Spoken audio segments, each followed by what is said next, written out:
ومنها لحتى ريبر عبدالله اوجلان جبو چارەسەرکردنا دۆزا jin di nava civakan de gelek çareserî pêşkêşkirin. Her wiha taku jin careke din xwedî li nasname û hebûna xwe derkeve, bibe xwedî biryar û xwe birêxistin bike, tekoşînek pir mezin meşand. Rêber Apo herdem di nava ramanên xwe de giringiyek mezin daye jin û gotiye jin civak bixwe. Ji bo azadiya fîzîkî ya Rêber Apo em ê rêxistinbûyîna xwe xurtir bikin û bi tekoşîna xwe ramanên rêbertî pêk bînin.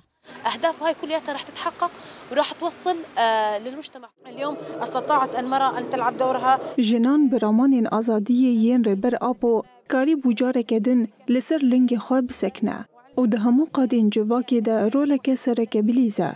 جن ده دیروکی ده و حطانها شر دستهلاداران دکه.